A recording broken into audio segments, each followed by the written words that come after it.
Dennis, thank you so much for taking time to talk to us today. Really appreciate. So just by way of background for the younger generation who might not know much about you, could you give us a bit of a background? Dennis Stratton, original guitarist of Iron Maiden. Luckily for me, recorded the first album and done quite a lot of work on the second album, Killers. After Maiden, I spent we formed Lionheart, went to America, did one album on CBS, and then after Lionheart disbanded or separated around after about 5 years, 1990 to 2005, I was with Praying Mantis. We did about 9 albums with Praying Mantis, over 15 years, some tours of Japan, videos, and after Mantis, we decided to put Lionheart back together again just to record. We haven't been really touring because Lionheart worked with all different bands, Michael Schenker, Sweet, Slam, Grand Slam, and all different. And a lot of the work of my work at the moment, over the last 7 or 8 years, has been around Europe, Scandinavia, doing Maiden conventions where I go over there, and I've just come back from Italy last Friday and Saturday, where we do all the songs from the first 2 albums. It gives kids a chance to see the early stuff because the band play all the updated stuff now, and they've got such a huge repertoire of songs, so they don't fit in many of the older songs, the first 2 albums. So it gives us kids a chance to see, hear the first 2 albums live, and then it works out really well. Excellent. And what brings you to Leicester, to HRH NWOCR today? Well, I've known Tim Atkinson from Leader of Down for quite a few years now, and when I met him in Saffron Walden, where we both live, and he's got a studio there and some great arts and media centre. So I've been doing a lot of work up there with him, and also he lets us use the studio for other things. If I've got interviews to do, Zoom meetings, any session stuff where I'm doing guitars for certain people on albums, I can use the studio, and he helps me, lets me use the studio. And then Tim asked me to get involved with Leader of Down to help out with some recording for the single Hitman. And the relationship grew because we've done a few gigs together where I go on at the last 3 or 4 songs, and we do the songs that I'm involved with, with the band.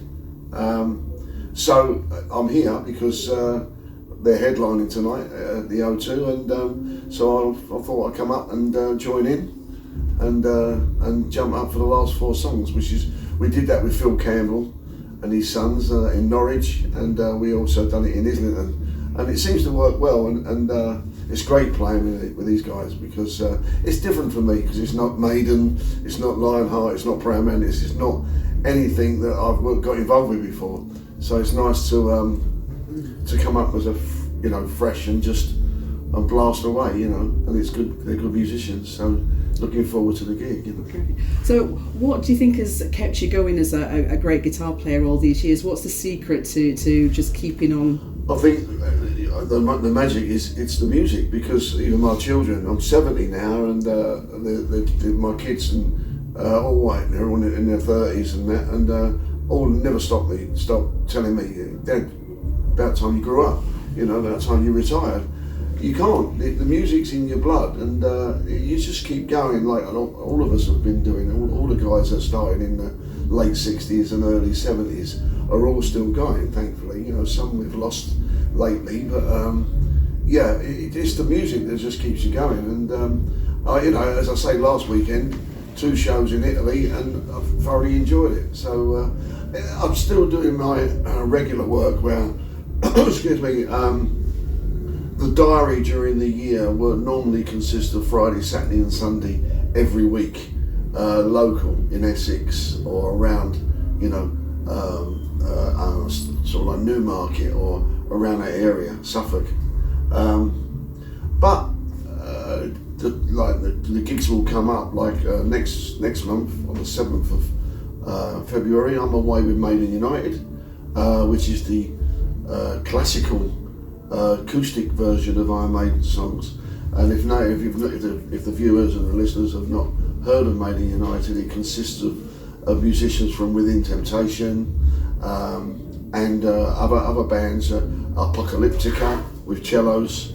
So it's all the Maiden songs performed in a theatre, but classically, with a grand piano and cellos, violins, and us, Rue Jolly from Within Temptation on guitar, me, or the drummer from Within Temptation, Sharon from Within Temptation, she sometimes sings. So it's nice to do a variety of music at my age. So it's nice to do that, because that's completely different, sitting there with an acoustic guitar instead of jumping around the stage.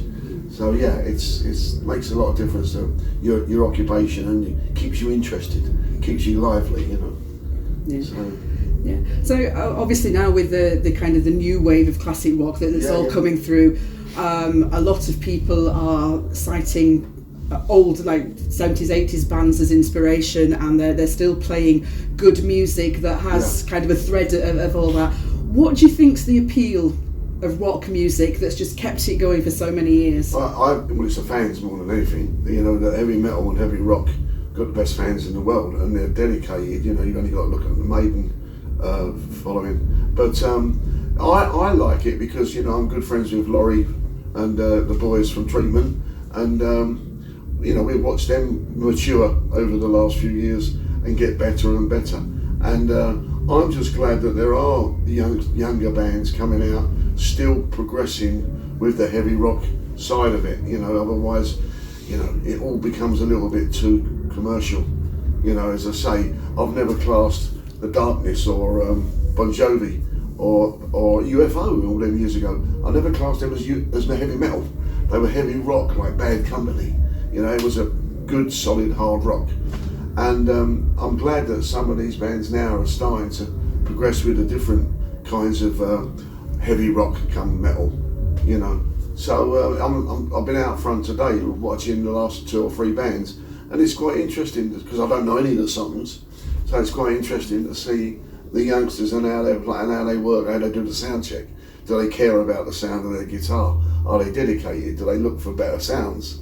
It's all little things that you look at as a guitarist. So, you know, and the vocals to me is the most important. So if you get a band with a bad vocalist, it's just not good. But you get a good singer and some good singers, you know, that makes a difference, you know. Yeah. So from what you've seen of the bands, the ones that you know now, the ones you've seen today, do you think there's a future? Well, as I say, I would have liked, you know, as a youngster, I would have liked playing on a big stage like that and given the opportunity with big PAs and lighting rigs and things like that. Of course, you know, so yeah, everything moves with the times, doesn't it? And the good thing about this now with new technology is all these bands can come through with better equipment and, you know, more knowledge of, you know, what's going on. Whereas years ago we struggled, you know. Yeah. Fell asleep. Yes. So what have been some particularly memorable points in your career? What kind of stands out for you?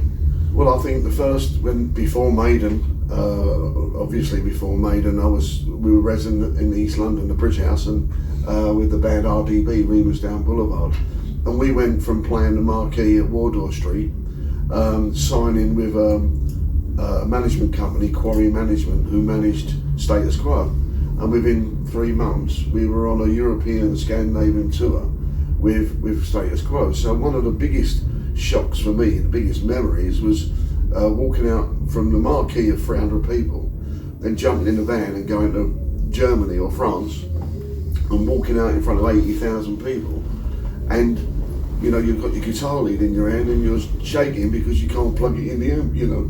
So it's one of them things where you got lots of good memories, and I think that was one of the major things with Maiden, was that when they signed a deal with EMI, they asked me to join the band because I'd had touring experience with Quo, and they knew that we were going to be touring with big shows. So it's all the travelling, it's not just playing an instrument, it's getting to know the people and travelling with them and finding out what they're like when they're tired, or when they're drunk, or when they've got the ump, or you know, not all swings and roundabouts, you know.